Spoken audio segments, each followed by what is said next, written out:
What is this a recording? Oh, okay. The Eagles So, Scooter, I think the question is how fraudulent are the Philadelphia Eagles in your mind?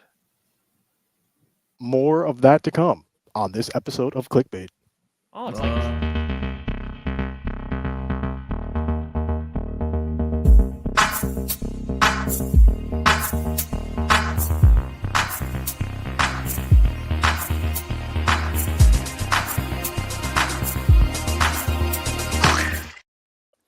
Welcome one, welcome all to another glorious episode of this show that we call Clickbait Sports. Joining us, it is the fearsome foursome. We are missing the apocalypse. Brandon Perna, who is out editing. F's in the chat for Brandon Perna. But we have a great scheduled show for you. We've been rehearsing for this is what, our fifth rehearsal before going live? A lot to talk about today. Super Bowl. Come on. Super Bowl. You got Justin Tuck, and you also got Brian Schottenheimer as the new head coach of the future six-time winning Super Bowl winning Cowboys. We start first. Brian Schottenheimer. What is your reaction? Brian Schottenheimer. Okay. You're taking it too far. You're taking it way too far. No, it's that serious. No, he's good. He's really good. Congratulations. Yeah. What did you think when you saw this went through in your mind? Like, what were you thinking? Cowboys have officially hired Brian Schottenheimer, because I know what I was thinking. What were you guys thinking? I mean, you were hoping for Kellen Moore. I mean, you were cynical about that. Brian Schottenheimer, he has had a bad reputation wherever he's gone. He had a couple bad stints in, I believe, Jacksonville with Urban Meyer was his last offensive coordinator job. Not to mention, I absolutely agree to that. I mean, that's tragic. I saw that last night. Bro, I logged in at like 1:30 in the morning. Like, I was staying off the internet and seeing that. Like, that was... Yeah, I saw it on Twitter before I went to the gym. I'm like, oh my God. It was not good. The problem is, like, the helicopter, apparently, it's like it couldn't be seen. It was off radar. So, yeah. And not just that, like, I mean, going back to what it was, Schottenheimer, like, he didn't call plays in Dallas. He had an uninspiring offense in Seattle. That's why he got canned after the 2020 playoffs. And, I mean, it screams David Culley placeholder. So you think this is a bridge coach, basically? Might be. I mean, bridge. I feel like I feel like they wanted to bring back McCarthy, but they lowballed him too much. Yeah. So he's like, okay, see ya.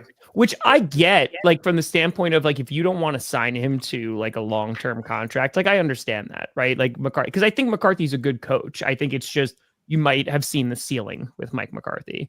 But and if you couldn't, because that was the problem, right, Scooter? They couldn't agree on the terms of the contract in terms of, like, how many years it was going to be for.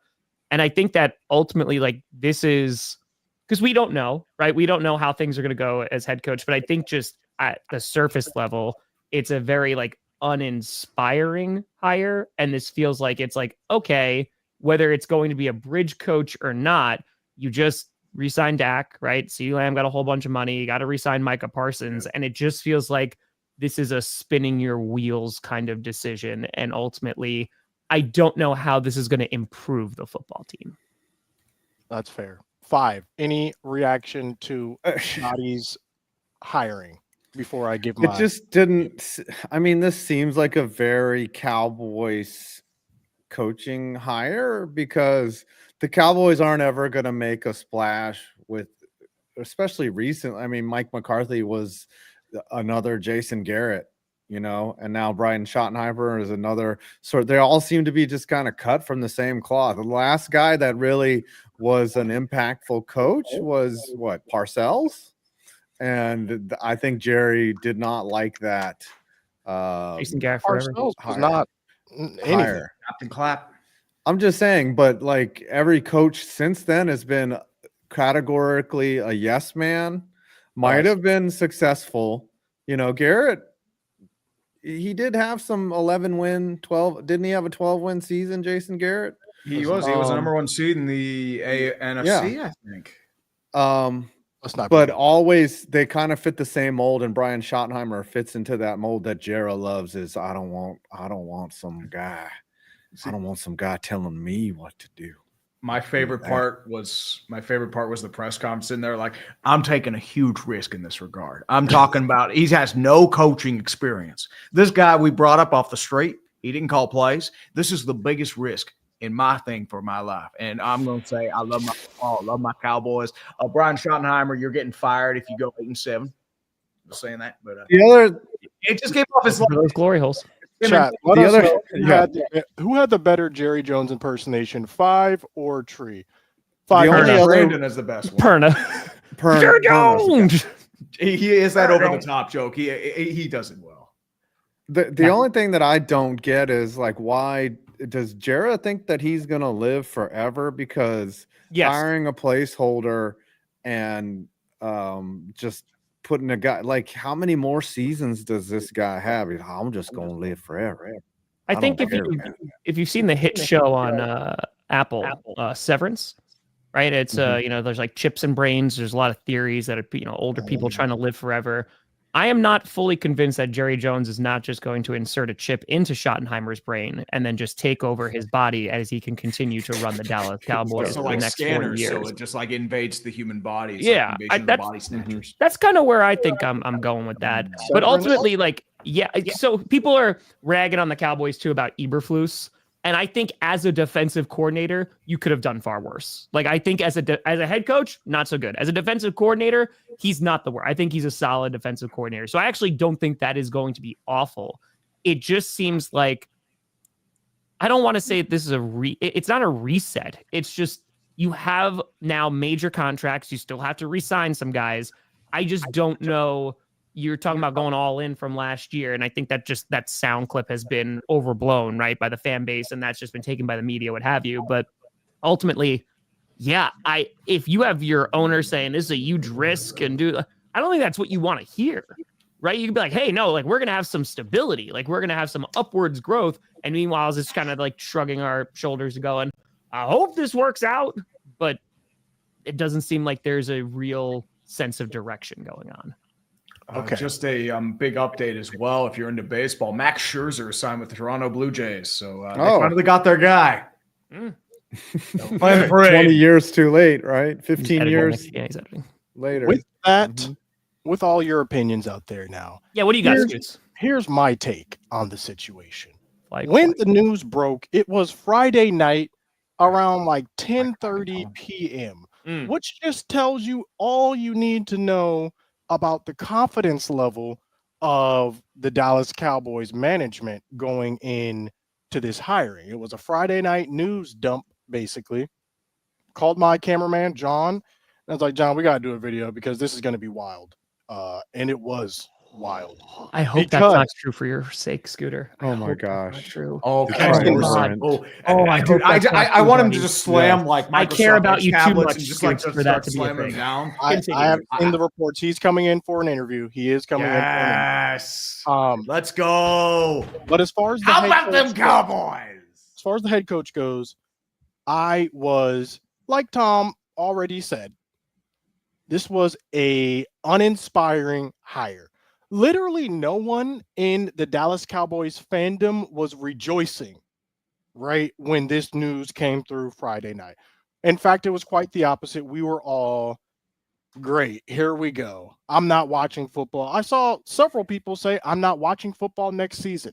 I'm out. I'm going to take a little bit of a break. Let's see what's going on in the NBA, right? I saw all of that. But then the press conference happened, and that sort of put a lot of fans' minds at ease. And here's why. If you listen to his response on his offensive philosophy and what he's trying to do, first of all, he was frustrated with a lot of the things McCarthy was doing. That's A. B, he said that he wants to do everything that would make the Dallas Cowboys competitive again, that would jumpstart our offense, that would take the load off of Dak's back. What did he say? He says, I'm a fan of split cuts, right? Bring in the receiver. Don't have the receivers go out so far. He said, I'm a fan of pre-snap motion, pre-snap shifts. These are the things I was clamoring for all season, and we didn't start doing that stuff till after Dak's injured and gone. And now Cooper Rush is in the game, and it's week 13. All of a sudden, we're doing innovative stuff. We're putting Kevontae Turpin at running back. Week 13, week 14. Where was that energy at the beginning of the season before all our players got injured? And so now he's coming in. He's saying, these are the things I want to do. I wasn't allowed to call the plays. That wasn't on me. So in some regards, it is hopeful, right? It's like, okay, if he's saying he's going to do all these things that we were asking for last season anyways, why not give him a chance? Why not hear him out? So that's where we are now. But then immediately that's followed by this offensive coordinator, Ken coming in to interview for offensive coordinator. So it's a bit of a seesaw game that's happening right now with the Cowboys. Is it a seesaw or is it just on one, just like one? It's a seesaw because here's the thing too. Like Jerry's just always in the air, he's not really.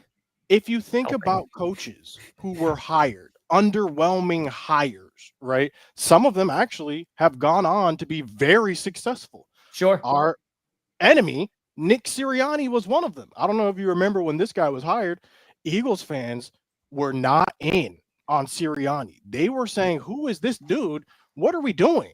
That was the sentiment back then. You want to get fired in October. They come off a bad year. They wanted Roseman fired. That was the thing. And then you look at Dan Campbell, same exact situation. Who is this guy? Has no experience like this. What is he going to do? Oh, nothing but get the Lions to the NFC Conference Championship game. Nothing but almost get them there this year. So I think it was while like it is underwhelming, a lot of people off there. It is underwhelming. There still is hope. And that's where a lot of Cowboys fans who are continuing to watch, that's where we're at right now. So we'll see how it plays. Before we get to the next topic, what is the most uninspiring introductory press conference? I know we're all thinking Adam Gase, but outside of that, what is the most uninspiring introductory press conference? Because Liam Cohn and his Duval was one of the worst I've ever seen. Duval. So here's the thing.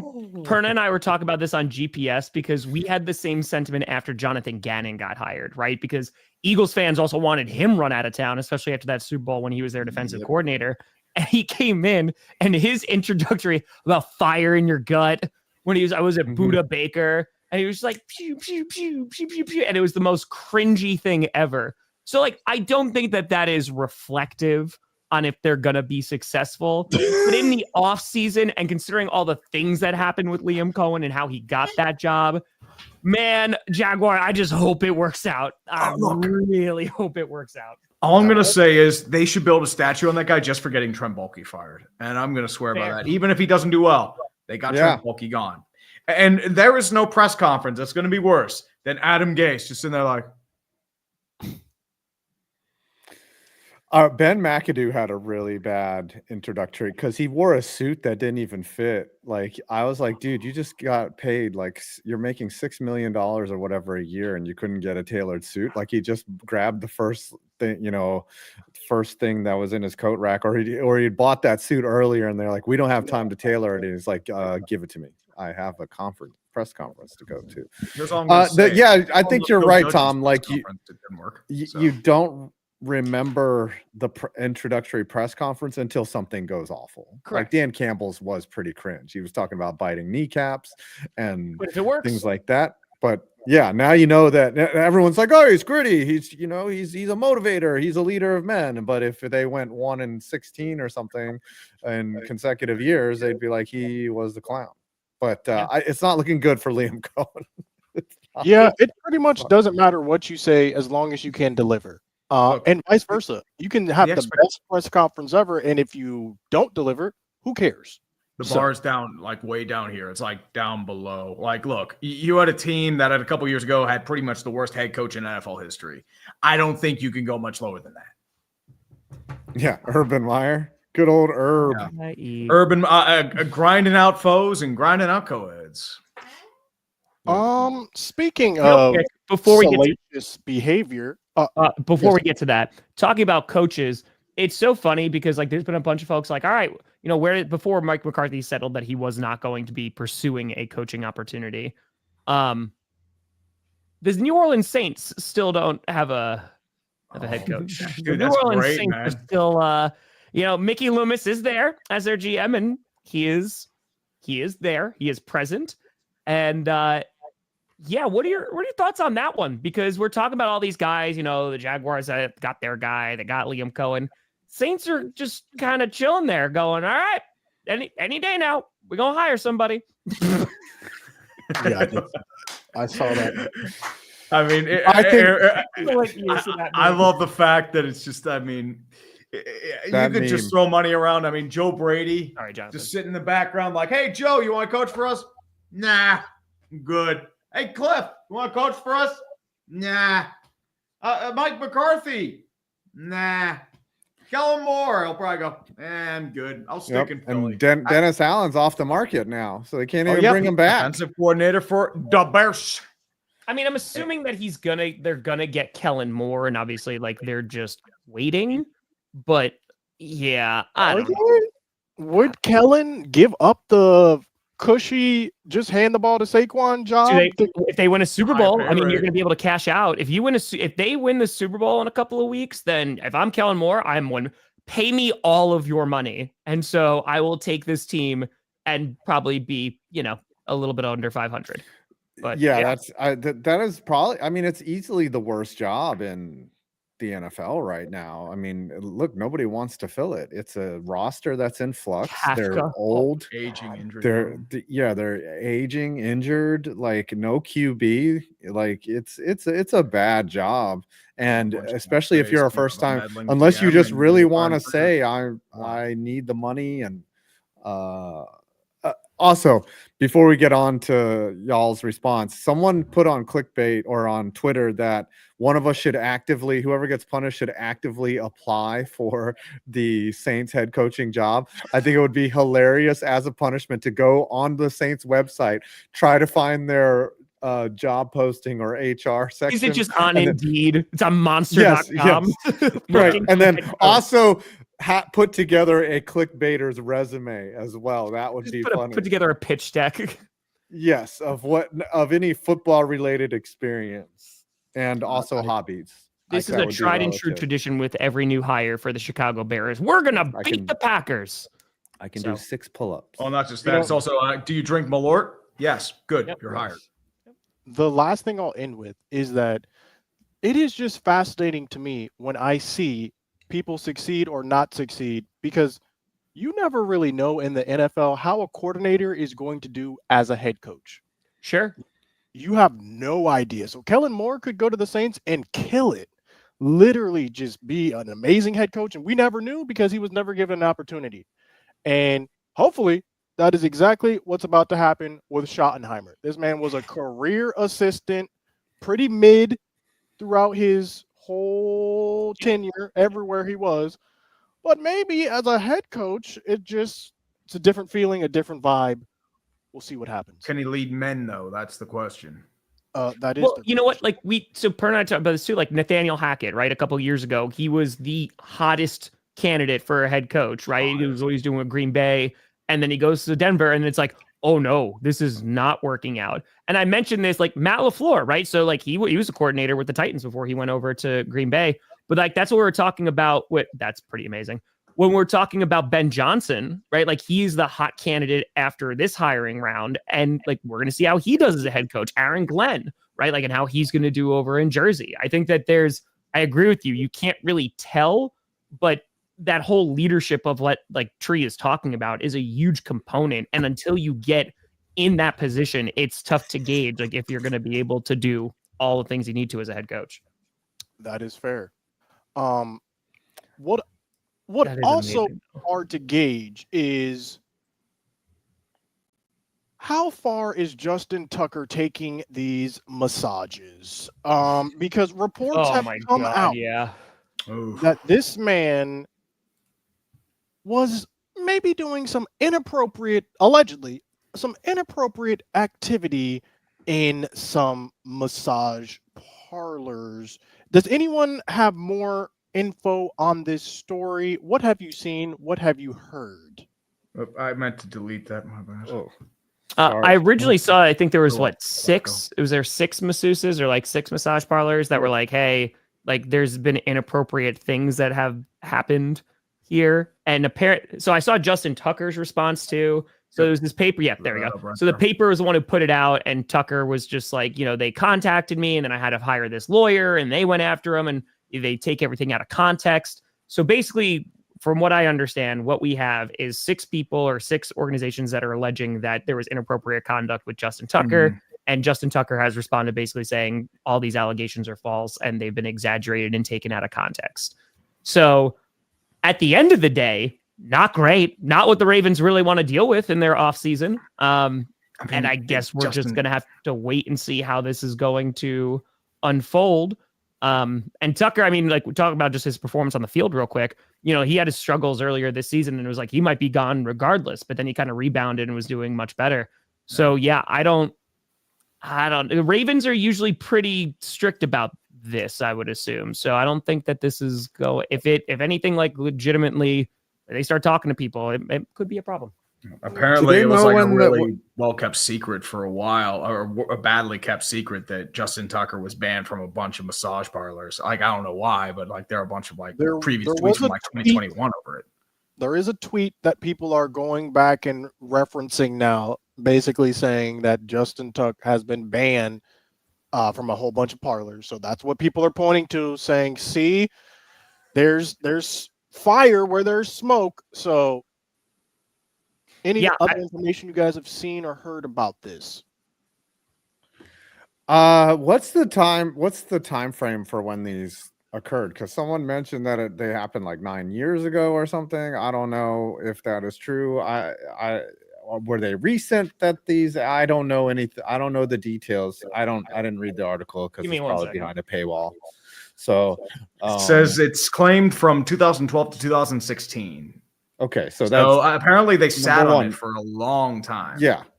2012 was the first incident. So we're bringing up something. I mean, look, there shouldn't be a statute of limitations on sexual assault or whatever, but and we're all demonetized. Sorry, guys.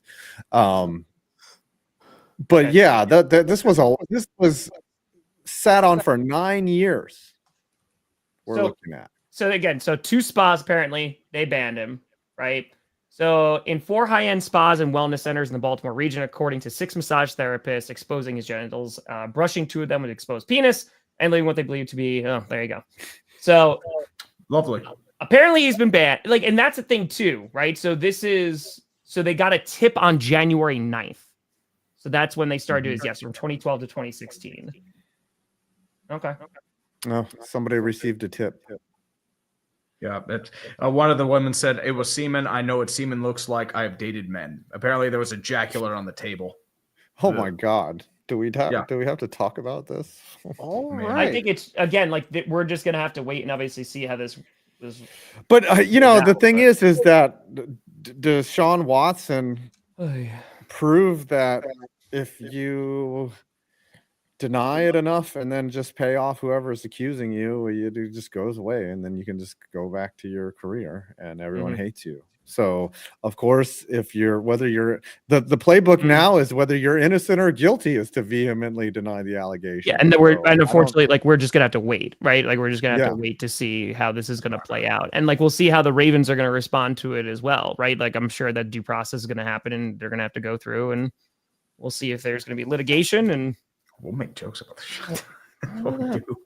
That's fair. And this should be small talk for us. Yes, that's I mean, we normal. just like we'll go off about like random like over the cuff jokes about stuff like that. Well, we probably end up saying like, oh, dude, you should definitely have some masseuses over 50. You just miss everything wide. And with that, we are transitioning to talking about the 2 teams in the Super Bowl. But before we talk about those 2 teams, let's talk about how they got there in their conference championship games. We begin in the NFC. The Villainous Philadelphia Eagles taking on the Washington Commanders, literally dog walking them in this game, dropping over 50 points. Immediate reaction. This is what I thought was going to happen to the Commies against the Lions. What were your thoughts watching this game? Commies were just sad. out of their element. I mean, they got ran clocked all for over. midnight. 3 fumbles. Not much Yeah, about that. I mean, Tree and I reacted to the game, and commies go down. They have a great opening drive. It doesn't end in 7. They get 3. I'm like, hey, this is a good start. The commies are showing that they're not afraid. They landed a jab. As long as they don't get punched in the mouth, first snap, Saquon gone.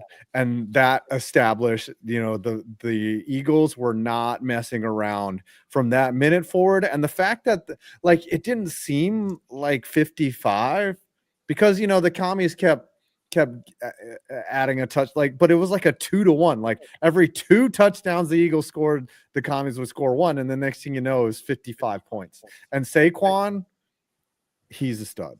Like, I don't know how the Giants were like, man, 3 touchdowns. we don't need any of that. We're just gonna let him walk. We could give him, and you know what, his deal with the Eagles is not crazy. No. It's not. The Giants could have given him 4 years, 3 guaranteed with an option, and he would have been fine coming back. But he was like, I don't think I want. So how are you feel about that? Like, 5, are you happy for Saquon? Because are you happy that at least he's doing well? Obviously, it's the Eagles, his division rival, but yeah, I'm very happy for Saquon because if you watch Hard Knocks, they called him and said, hey, go ahead and test the open market. They didn't say. That was actually crazy on Hard Knocks. That is a fireable offense that I witnessed on television, and he has not yet been fired for it. Yeah, it's not one of those. He had that statement where it's like, or why would we pay a running back to hand the ball off when we just paid the quarterback all this money? It's like, bro, what are you doing? And the only reason why Daniel Jones did it because he had a run game to lean on. Right now, granted, I don't think Saquon Barkley's having the season that he is behind this Giants offensive line, right? Okay. When you saw Saquon's rookie year, 2018, the Giants had no offensive line. They had a collection of stiffs in front of him, and he still rushed for 1,000. He would get mauled in the backfield and turn it into a 90-yard touchdown. He does that kind of stuff. He is Saquon freaking Barkley, and if you don't watch tape on him, now listen, I probably said there's probably yards. Clips of me saying, you can let running backs walk in this era, and no one saw the 2 safety high trend come in, but except unless you're in the NFL and you watch game film, and that's your job to read trends. Look at the seasons Derrick Henry and Saquon had. They showed you that, yes, an elite running back has value in this league, and the Giants absolutely misread it, and it's like selling crypto 1 week before that crap went up to 100K. You hate to, which I did. Like I said, I'm an idiot. I thought that the Commanders were fraudulent. I thought that they played an easy schedule in the regular season, and they really didn't play any hard opponent in the playoffs. And I thought they were going to get smacked by the Lions. I said they're going to lose by 4 touchdowns. I just didn't know that was going to be to the Eagles the following week. I also am going to double down. Remember last season when everyone thought the Texans have arrived and next year the Texans are going to be great? I'm calling it again. I'm saying that's going to be the Commanders next season. There's going to be a drop-off. People are going to react and understand, okay, this is how we need to play Jaden Daniels. Additionally, Jaden Daniels sucked when he played the Cowboys both times. I never saw this JD5 magic that everyone was talking about. And again, he was doing this when some of our best players were not even playing on defense. So to me, I never saw what all these people were seeing. I did not think it was going to be this bad, though, against the Eagles.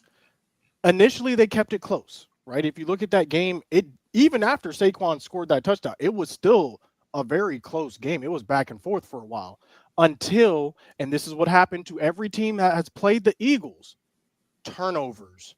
That is what happened against the Rams when the Eagles were playing. It was the turnovers. The Rams were competitive against the Eagles. All of a sudden, Matthew Stafford forgets how to hold a football. Same thing with the Commanders. The Commanders were competitive against the Eagles.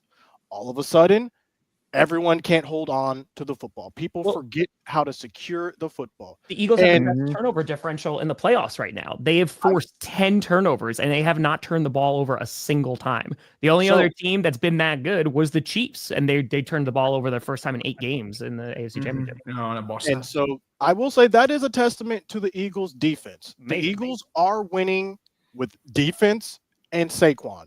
That's pretty much the recipe right here. Have an elite defense, give the ball to Saquon, play action on Saquon, throw the ball to A.J. Brown or Devontae Smith. And it's working. Yeah.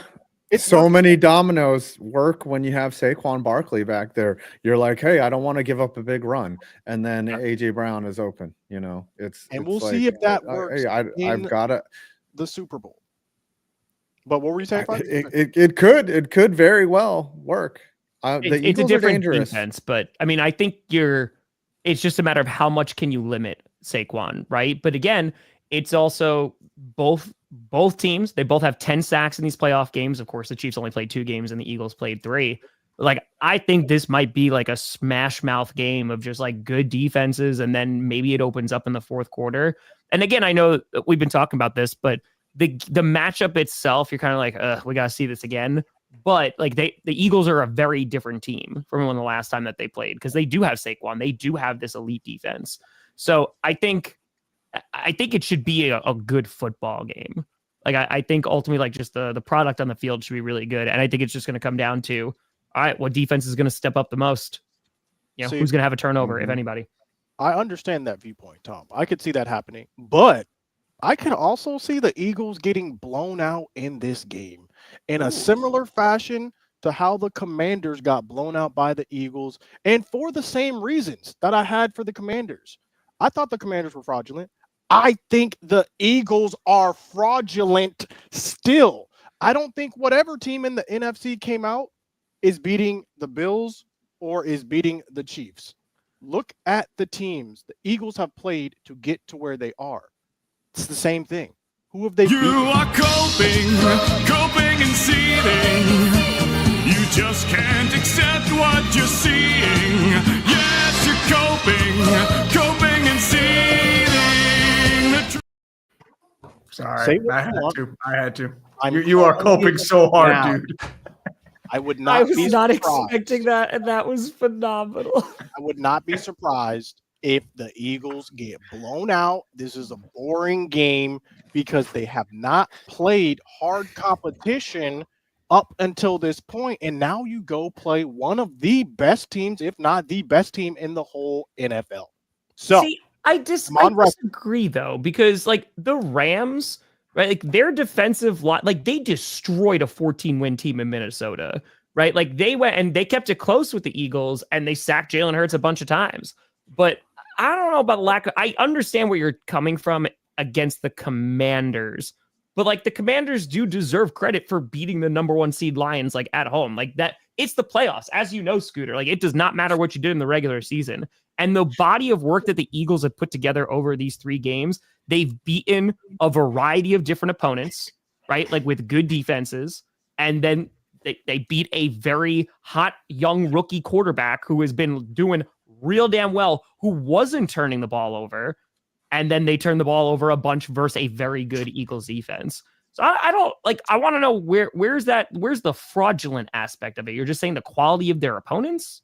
It's really the eye test, right? Eye test, huh? The eye test. And then also you're looking at Jalen Hurts. Jalen Hurts is just handing the ball off, right? That's all he needs to do. He didn't do that in the NFC Championship game, but okay. That's all he needs to do. I don't even think he's thrown for over 200 yards in the playoffs yet. But why would he have to? Well, they have a running game. You don't need to throw for 200 yards. And Are we criticizing Patrick Mahomes for not having the most great season because like they had a defense and a comes up? Is there still going to be all that space that Saquon has been getting? Sure. I don't know. I'm not sure. I think they might have to rely more on Jalen Hurts in the Super Bowl. And because of that, there could be a difference in this game that we have not seen.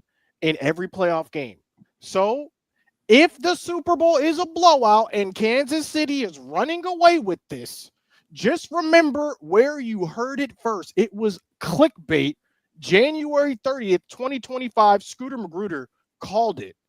Well, what happens if the Eagles win? While you were saying I was coping and seething. And if the Eagles win, I was like, hey, I was wrong. You are coping and seething, though. You do that every week. And also, didn't Jalen throw for like almost 250 on Sunday? I don't think you have room to talk. Your head coach is Brian Schottenheimer, my dude. I mean, do any of us have room to talk There you go. in this He situation? did throw for 250 yards. Well, you're the one talking smack about the guy. The Eagles were scored. Listen, the Commanders are not known for their defense. Who did the Eagles play before the Commanders? Who were the two? The They Rams. played the I don't even Rams and remember. the Packers. The Rams and the Packers. the Packers.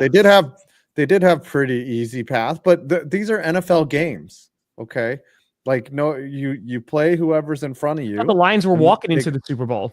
Yeah, they got to avoid the Lions, but the reason why was because the Commanders were better than the Lions, and I think the Eagles could win the Super Bowl. Can we talk about the Chiefs and the Bills?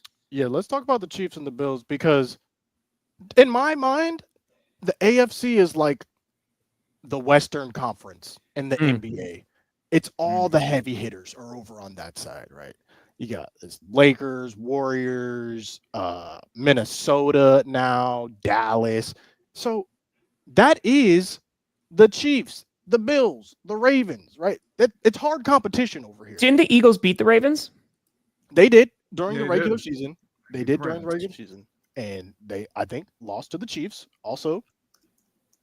Right? Is that Mhm. during I the think it was regular season this year? close. But the point is this: Josh Allen might never see any postseason success Oh boy. because he is running into Patrick Mahomes year after year after year after year. First. I thought this was the year for the Bills. Bills Mafia. I was ready to ride. Now I got to root for a three-peat. What did you guys see when you were watching this game? Was this, or is this on Josh Allen? Is he getting the same amount of hate that Dak gets for not winning? We're Let me really know. going off about that again. Oh my God. I have answers. Josh doesn't have a team around That him. was Their last year, defense was a wasn't it? mess after Christian Benford had a concussion. All Real quick, of us didn't they? Yeah, started. hold on. I thought so. Last year, didn't they beat the Chiefs? Because that was the whole Nick Sirianni see ya comment. Did they? I could be losing my mind. I thought they didn't play the Chiefs this year. I don't know either, to be honest. Let's look. With at your- this point, just with we're your all the facts, way towards the They end. beat the Ravens, They did beat the Ravens. one Not of the top convincing. teams that you mentioned. Not convincingly, and easily. the Oh my Ravens could've won. God, not I'm just saying. convincingly. You look at these games and you see, are they skating by? Are they dominating teams? You are coping and seething.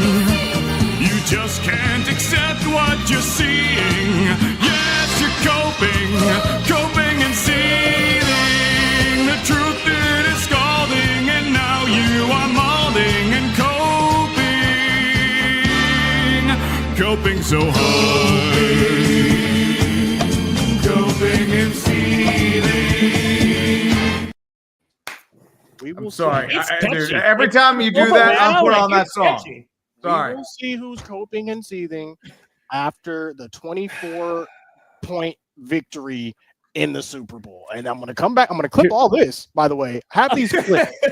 Have these clips so it'll be easier for me when I can make my montage on this. Josh Allen. What I'm going to happen is I'm just playing coping and seething when you're on your Twitter. I'm just going to play that nonstop. for Play about it. Listen, if the Eagles win the Super that's all Bowl, I know. just tweet that to me every day next year. Because that will be me regardless. Oh, I mean, it'll Scooter, be if that you or the lose Chiefs. this I'll do the same punishment thing. today, oh buddy, it's gonna be a time after the Super And Bowl. with that, let's go to the countdown. All right, no more donations are available. But back to this Bills Chiefs game, though. What did you see? Could Josh Allen have done anything more? Who No. let him down? I mean, honestly, Josh Allen did all he could. He played a good game, but Mahomes was better and more efficient. I mean, the Chiefs defense, they know how to dial up blitz schemes, and everyone blames Dalton Kincaid for the drop. But the problem is, like, you have two players in his face. He was lucky to even get that ball off. Yeah. Josh Allen is the new Phillip Rivers. He's going to be a guy that is just getting blocked by greatness, and that greatness is the Chiefs, unfortunately. And he played his butt off. He did everything he could, but in the end, he got screwed on 2 consecutive bad spots, right? Like that 3rd and short, and then the 4th and short, like, or the ball that set up that 4th down was misspotted, and then they misspotted him when he did the sneak. Like, I was surprised that McDermott didn't challenge the play before. That was quite questionable. But here's the thing. The Chiefs, they've learned how to win. They've learned how to get it done. They were trailing 29 to what? 20 they were down 29 to 26, and they scored 2 unanswered field goals, and they won the game. They got it done. Spagnuolo is one of the most underrated defensive coordinators ever, and they're just good. And I don't think anyone is calling, even though I called them fraudulent when they were 10-1. They're not. They could easily win their 3rd straight. Because it doesn't, especially for the Chiefs, it does not matter what happens in the regular season. Like it doesn't for anybody. It just in terms of seeding and matchups and everything like that. But holy crap, for the Chiefs, it's a brand new ball game, right? It's a playoffs. You got to win 3 games, or in the Chiefs this year, it's 2 games, and then you're in the Super Bowl. And in terms of the experience that is on that roster, playing in those games back to back, I mean, was it 5 out of 6 years they made it into the Super Bowl, which is insanity. Yeah, man, like the Eagles have their work cut out for them just from that standpoint, but I just hope it's a good game, man. I just hope it's good. I think with that Bills-Chiefs game, though, it's the same thing that was happening in the Eagles-Commies game, was the turnovers. That was the difference in the game right there. If Buffalo does not turn the ball over, they win that game. And similarly, in this Super Bowl, I think it's going to come down to the turnover game. Are the Eagles going to be able to punch multiple balls out in this game? Turnover, Scooter. Punching balls, baby. Punching balls. I mean, that sounds painful. Because there's no turnovers from the Bills. I mean, the turnover. Yeah, the Bills played a very clean game other than on downs. Turnover on downs. Josh Allen did get that miraculous fumble recovery back. But let me see what I'm referencing. They didn't turn the ball over. There's turnover on downs, so there's no turnovers. Yeah, the Chiefs are the only ones who fumbled in that game. Let me get your take on this as well. What are we saying about the game being rigged? Because this is literally, some people actually believe this in their heart and their mind. They said, I saw the spot. That was a first down. The NFL is cheating. There's a conspiracy here. We're going to learn about this in 30 years. It's going to be on ESPN 30 for 30, and everything's going to come out then. What's your take? Simple explanation. You are coping and seething. The way that I look at it is, right, so I've said this from like the Packers stamp, obviously, but like the kickoff against the Eagles, right, in which that was a fumble, could have been a penalty, could have argued the Packers recovered that football. The thing is, like, at the end of the day, the Bills had opportunities to win. They got that ball back with 3.5 minutes left, all 3 timeouts, the 2-minute warning. And sometimes you just got to go and try and win the game. And the defense is part of it. And the Chiefs did a really nice job there. Am I happy that there's like a lack of consistency? I feel like I've been talking about this for years, right? I think it's heightened when it comes to the Chiefs. But yeah, at the end of the day, like, man, like the Bills had an opportunity. It's not like the Hail Mary. It's not like the last play of the game. And again, these make differences. Don't get me wrong. You could be upset about it, but the Bills could have won that game. It's not like I remember when Tom Brady got breathed on and he got tapped in the helmet. It's just how dynasties get. It's what they do. It was the 2 turnovers on downs is what I was referencing, not the actual turnovers. I mean, the refs, I don't think that the NFL is rigged. if the NFL was rigged and one owner, like there's 32 owners and one owner is getting all the benefits of the calls, like how they would riot. They would, and these are powerful men. It's a chess game that they all just kind of play together. But as Tree says many times, the NFL is manipulated. It's manipulated. It's rigged. the key. It's not rigged. So There are too many people required to rig. So many devil's advocate here, because I can see it's too hard to manipulate a game, right? It's just too hard. Just change where like the yards part was. That'll change momentum. The fourth down, they move it a little closer to get Buffalo win. They move it a little further back, help the Chiefs, because you can't change the ruling on the field. So that is my follow-up question. Maybe it's not rigged, but maybe they've been told, give the Chiefs the benefit of the doubt. Give Tom Brady and the Patriots the benefit of the doubt. But that's been going on for like 30 years, right? Like we look at the Tuck rule, right? Like, and again, like we complained about this very thing when it was the Patriots. And again, you look at Aaron Rodgers. Aaron Rodgers, they made a whole addition to roughing the passer because he broke his collarbone, right? Anthony Barr fell on top of him, and now we can't have gravity anymore for the defenders. They're going to have to defy it like they're in Wicked. So there's that. And it actually injured a defender, William Hayes. It ruined his career because he tried to avoid it, tore his ACL. Yeah, and then you look at the opposite within that division, and I talk about this, is Justin Fields, right? Justin Fields was getting murdered. Like every single week, that man was getting hit in the head. He was getting hit late. No flags. So again, like there's going to be preference, especially if you're a big name quarterback, and Mahomes is at that point. Josh Allen, he flops too. Right. Like, and again, like we see those calls. Yeah. I don't think that this is anything new. I think it's gotten heightened a ton. I think because you have gambling, which is also the influence too, it makes it seem even more nefarious.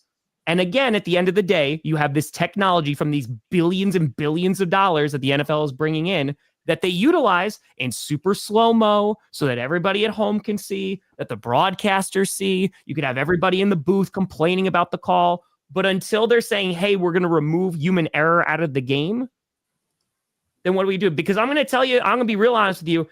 If there was a dynasty to be made and it's like, oh, this is the team that we want to win, it ain't the Chiefs. It ain't the Chiefs. Like they were a small market team. They did not have a history of winning a whole lot. They were very mid for a while, and then they got Patrick Mahomes, they got Andy Reid, and they started doing a lot better. Yeah. So, like, again, all of a sudden, it ain't going to be them. What I'm seeing here is basically the same thing that happens in the NBA, is that you got a superstar. LeBron gets some of the calls, maybe some year 3 guys might not get, right? You got the status, they call more fouls for you. So maybe that's just what's happening here with Patrick Mahomes. He's got the status. Maybe he's just getting the calls now. And with that, someday, if they could make refs completely impartial, because they're not, they're human beings. And I would love to see impartial refs. Like in tennis, now they've eliminated linesmen because they have the Hawkeye system. There's no subjectivity to it. And at all. About this 5, right? That they can't put the chips in the ball like they do. Yeah, it's also easier because like there's so much like different variations of a ball. You'd have to put in a couple of them for each angle. Yeah. With the tennis ball, it's only like one part of a ball. Well, no. So the reason that the Hawkeye works is because they're using cameras and the ball is always in view of the camera. And so that's a little bit more accuracy because you're spotting the actual ball and its location relative to the earth. In order for there to be a chip in the ball, I actually thought about this. It would need to basically have AI to approximate the size of the ball around it. And that would need to be retrained like every 30 seconds and recalibrated until it really knows where it is. And even that's not, they don't have that accuracy yet to know exactly where it is. That chip would kind of just be guessing where it is. And also the chip doesn't know when the whistle's blown as well. So like they can't use cameras. Like even in the game itself, they tried to use a camera to get a visual spot. Chris Jones stood up, blocked the view of the camera. You know, a brilliant play by Chris Jones to just stand there and like not let anyone see where the ball actually got. So that is where I get on refs for how bad sometimes they spot the ball. Sometimes they're surprisingly accurate. surprisingly accurate with how well they spot the ball. But yeah, unfortunately, the technology just doesn't exist to use a chip or anything in the ball to make it that accurate. It's just we have to rely on humans until whatever version of the game we're watching where the field is like lit up and everything. That's my fantasy. I think we secretly like it though, that there is some human error in the game, especially when it goes our way. Like I think that's what we're all. Yeah. We want that bailout, of course. Maybe it's the Deus Ex Machina. Yes, that wasn't pass interference, but they didn't call it, so I'll take it. We'll see. I mean, we ready to Saints count and the Rams, right? Like, my dude, that was crazy. NFC Championship. Can you imagine if that happened today and the Chiefs were on the receiving end of that? Like it would be unending. It would be out of control. Undying. With that being said, who do you have for the Super Bowl? What will be the final score in this game? I will start. We're going to go 38-24 Chiefs.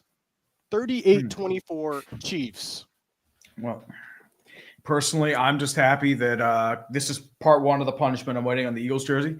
Kenny Pickett's in a Super Bowl, baby. I knew you could make it. You got carried, but you made it, man.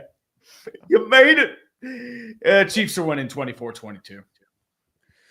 I have a high-scoring game, something 43-38, something ridiculous, and it pains me to say it's going to be the Eagles because the way that last year has gone and this year has gone, I cannot have anything nice in my life, so it's just going to get worse. Okay, so 21-19 Chiefs because we've strayed too far away. There is no God. We've strayed too far That's away. what happens though. Like when you think it's going to be a shootout, it's never what you think. Yep. That's how Let's the league head to the countdown. Countdown. Oh yeah. Here we go, baby. Super Bowl time. Well, like a week and a half, but 2019, 18, 17, 16, 15, 4. After the Chiefs three-peat, they're gonna go for 4. We're gonna say, oh God, can you stop it now? They said, sorry, Andy Reid's the coach here and now. 25 Super Bowls in a row, Kansas City Chiefs. Don't worry, Bailey. The Eagles jersey's coming next week. Hell yeah. I'm just waiting for it to get shipped. 5, what do you have?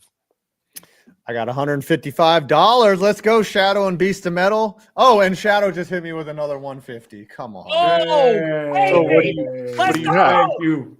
So what do you have? That brings the total 111.93. to Mr. 305. 222.29. I appreciate the hell out of you. I have to go to this meeting. All right, right, Tom. Scooter, what do you got? Tom's On out. the other I love side. y'all. I appreciate Love you. you. All I'm right, at Tom, 255.36. 255.36. Shout Shadow out to coming in with I a also have to buzzer do a beater. gritty. I also have to do a gritty because He does the gritty for the fitty. This is what he Tree, does. did you already say what you had? Well, as I said, it's I had 111, so I'm not okay. close to you guys. I'm happy. I didn't win. Thank the Lord. Oh my god. All right, do I have to apply for the Saints job? Do I have to get a Barkley Eagles jersey? Oh, that would hurt. Barkley Eagles jersey. I think that's your play. I feel like whatever they wanted to do to me should be done to 5. What No, you're going to get your punishment, Scooter. No, I'm not. No, that is not necessary. It's been months since I've won. You apply to it's either apply to the Saints or a Barkley Eagles jersey. I think both. Both? Both? Because All right, no, you guys have to pick. Like a Barkley Eagles jersey is going to I'd say hurt. Saquon. Applying for I think the Saquon Saints. Eagles. Okay, so how about this? Eagle. That's going to sting. How about this? I think that's going to sting you more. Saquon Eagles, and you have to wear it for 1/2 of the Super Bowl stream. No, full stream, dude. Full stream. I don't think I'll get it in time, but I will get a Barkley Eagles jersey. How about that? I have a Full Kenny stream? Pickett one right there. So Gosh, Okay. I have a Barkley So, Giants jersey. We'll do Eagles, All right. Saquon jersey, full stream, easy peasy. Call it. And with that, Tiebreaker.